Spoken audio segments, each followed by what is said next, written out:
बस बस, हमने फैसला कर लिया है और हम इस फैसले के खिलाफ एक शब्द भी सुनना गवारा नहीं कर सकते। खान बहादुर साहब ने आखिरी फैसला सुनाकर मानो उसकी बदकिस्मती पर आखिरी मुहर लगा दी। लड़कियां चाहे जिस दौर की हों, हमेशा ही बेचारी और मजबूर होती हैं, और फिर उस दौर की लड़कियों के लिए ऊंची आवाज में बोलना तो दूर, पिता के सामने खुले सिर आना भी गुनाह था। भला वे शादी ब्याह जैसे अहम मामलों में जुबान खोलने की जुर्रत कैसे कर सकती थीं? लेकिन नज़्मा खानम ही ऐसी थीं जिनके अंदर इतना हौसला था कि जब उन्होंने सुना कि उनकी सगाई आबिद मियां से हो रही है तो वे झारों कतार रो पड़ी और बजिया के गले लगकर बोली, बजिया, मैं मर जाऊंगी।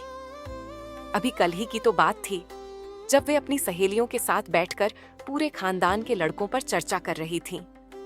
जब आबिद मियां का जिक्र आया तो उन्होंने हंसते हंसते कहा था, भाई, आदमी बेवकूफ हो सकता है मगर कम से कम शक्ल से तो बेवकूफ ना लगे, और ये आबिद भाई तो ईमान से, शक्ल से ही बेवकूफ लगते हैं। इस पर शोख और चंचल नसरीन ने हंसते हुए कहा, अरे बनो, इतनी बुराई मत करो, क्या पता यही तुम्हारी किस्मत में लिखे हों। अल्लाह ना करे, नज़्मा खानम डरकर बोली, इनसे भला कौन शादी करेगा। मगर कभी कभी जो बात मजाक में कही जाती है वह तकदीर में सच होकर सामने आ जाती है, और तकदीर ने वही किया। उन्हीं बेवकूफ आबिद मियां को उनका जीवन साथी बना दिया। यहाँ न नज़्मा बी की फरियादें काम आईं, न उनकी और भैया की साझा दुआएं।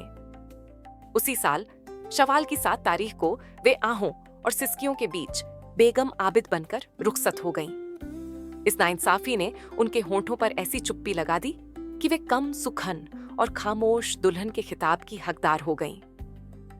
नज़्मा खानम ने अपना दिल मार लिया। जो शख्स उन्हें एक आंख न भाया था, उसके लिए संवरने सजने का सवाल ही कहां था। अब उन्हें अच्छे कपड़ों से कोई दिलचस्पी नहीं थी, न जेवर से, न घूमने फिरने से, और न ही लोगों से मिलने जुलने से। बस एक जिंदा लाश की तरह आबिद मियां के साथ जिंदगी काट रही थी।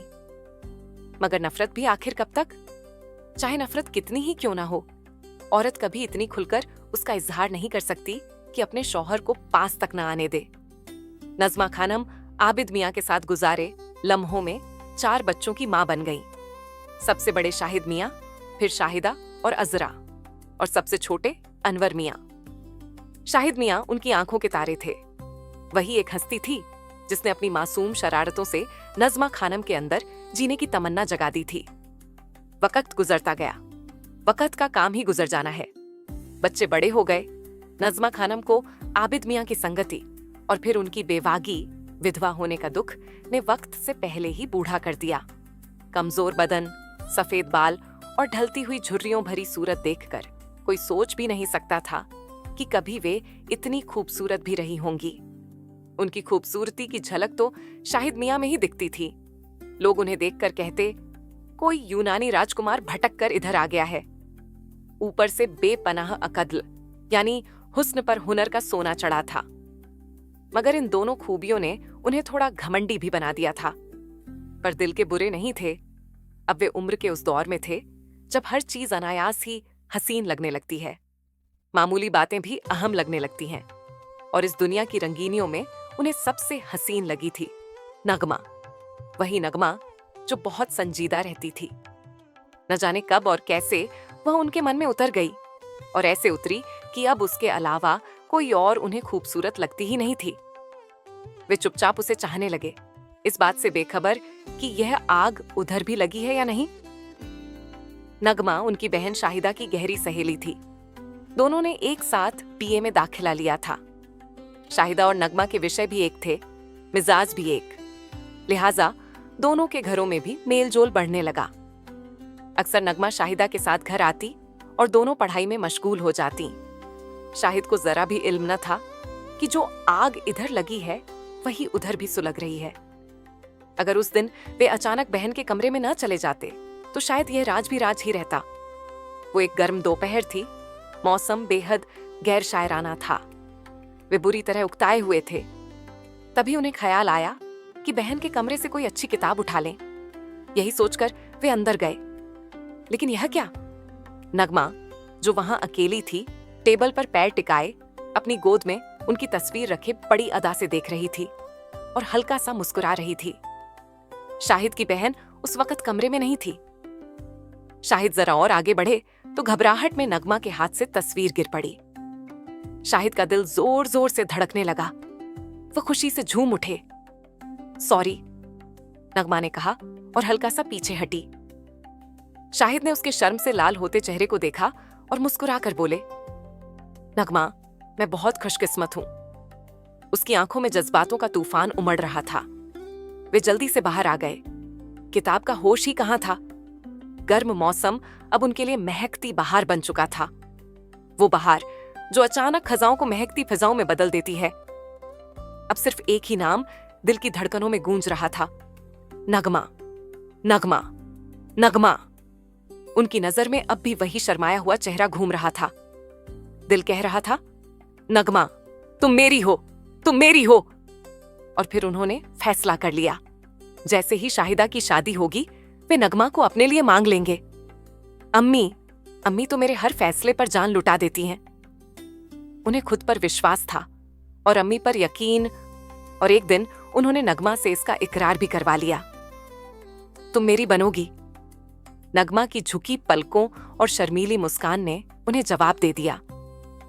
अम्मी से अभी कुछ कहना जल्दबाजी होती। नगमा की बीए की पढ़ाई पूरी होने के बाद ही यह चांद उनके आंगन में उतरना था। शाहिद ये जानते थे। वह खुद भी खूबसूरत थे, खुशमिजाज थे, अच्छा परिवार, अच्छी शिक्षा और बेहतरीन नौकरी। भला उनके लिए कोई इनकार कैसे कर सकता था। ऐसा लड़का कौन अपने घर का दामाद नहीं बनाना चाहेगा। फिर वह एहसास जो उनके दिल में नगमा के लिए था, वह सब पर भारी था। शाहिद संतुष्ट थे और नगमा, वह तो जैसे बादलों में उड़ रही थी। उसका महबूब उसे इतना चाहता था, उसे दुनिया में और क्या चाहिए था। इन्हीं दिनों नज़मा खानम के भाई नजमुल हसन ने अपने बड़े बेटे फहीम का रिश्ता शाहिदा के लिए मांग लिया। फहीम डॉक्टर था, अपने सगे भाई का बेटा, नेक चलन, नेक स्वभाव वाला। नज़मा खानम ने अल्लाह का नाम लिया और बेटे से सलाह कर रिश्ता तय कर दिया। लेकिन उन्होंने अपनी बेटी की मर्जी जरूर पूछी, क्योंकि दूध का जला छाछ भी फूंक फूंक कर पीता है। वह कैसे अपनी बेटी को उसी तकलीफ में डाल सकती थी जिससे वह खुद सारी उम्र गुजरी थी। ऐसे इंसान के साथ जिंदगी बिताना जिसे आप पसंद नहीं करते। उन्होंने भी तो अपनी जिंदगी ऐसे इंसान के साथ गुजारी जिससे उन्हें चिढ़ थी, लेकिन फिर भी सब्र और शुक्र के साथ वक्त काट लिया। अरे मजबूरी, क्या तेरा नाम ही औरत है। बच्चों की खातिर, बाप की इज्जत की खातिर और दुनियादारी की खातिर उन्होंने इस तकलीफ को झेला और जिंदगी गुजार दी। शाहिदा की हाँ ने उनके हौसले बुलंद कर दिए और उन्होंने खुशी खुशी शाहिदा को फहीम के साथ विदा कर दिया। नगमा और शाहिद की एक झलक। शादी के दिन नगमा ने गहरे लाल सितारों वाली हैदराबादी फ्रॉक और चूड़ीदार पायजामा पहना। हल्का मेकअप किए वह कोई अप्सरा लग रही थी जो भटक कर इस दुनिया में आ गई हो। नेवी ब्लू सूट में सजे संवरे जब शाहिद अंदर आए तो नगमा को देखकर मदहोश हो गए। जरा सा सजने संवरने से यह इतनी हसीन लग रही है तो दुल्हन बनकर क्या कयामत ढाएगी। उन्होंने पूरे दिल से दुआ मांगी, या अल्लाह इसे मेरी तकदीर बना दे। फिर उन्होंने उसकी खूबसूरती को हमेशा के लिए अपने कैमरे में कैद कर लिया। सारी रात जागते रहे और नगमा के ख्वाब बुनते रहे। बहन की विदाई का गम तो जल्दी दूर हो गया, मगर नगमा का ख्याल दिल से नहीं निकला। शाहिद, तुम्हें क्या हो गया है? उन्होंने खुद को समझाने की कोशिश की, मगर क्या भावनाओं के ज्वार किसी के रोकने से रुकते हैं? क्या इश्क की मदहोशी किसी के कहने से कम होती है? यह तो बस बढ़ती चली जाती है। और जब महबूब का दीदार हो जाए तो ये हल्की हल्की सुलगती चिंगारियां शोले बन जाती हैं।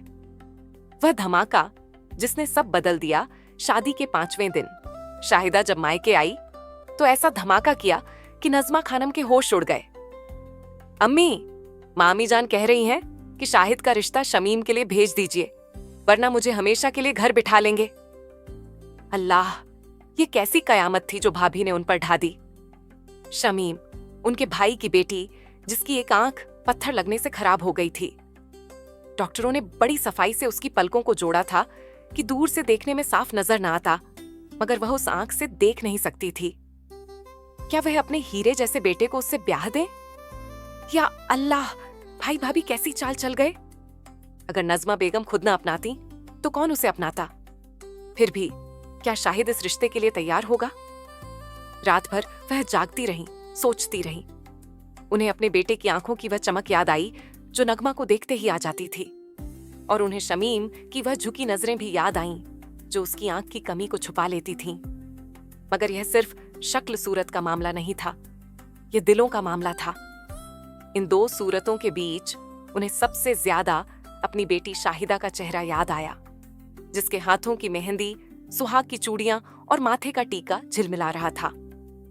कहीं उनका एक फैसला उसकी मांग के टीके को उतार न दे, उसके रंगीन आंचल को सफेद आंचल में न बदल दे। ये फैसला बेटी की आंखों की चमक भी बुझा सकता था, और बेटे की भी। शाहिद का फैसला। शाहिद बेटा, बताओ तुम्हारा क्या फैसला है। सुबह होते ही उन्होंने आंखों में उम्मीद और डर लिए बेटे से पूछा। शाहिद ने गहरी सांस ली और मजबूत लहजे में कहा, हाँ अम्मी, मैंने फैसला कर लिया है। मैं शमीम से ही शादी करूंगा। मैं शाहिदा का सुहाग बचा लूंगा। उसने अपनी पूरी जिंदगी आग में जलने की कीमत देकर अपनी बहन का सुहाग बचा लिया।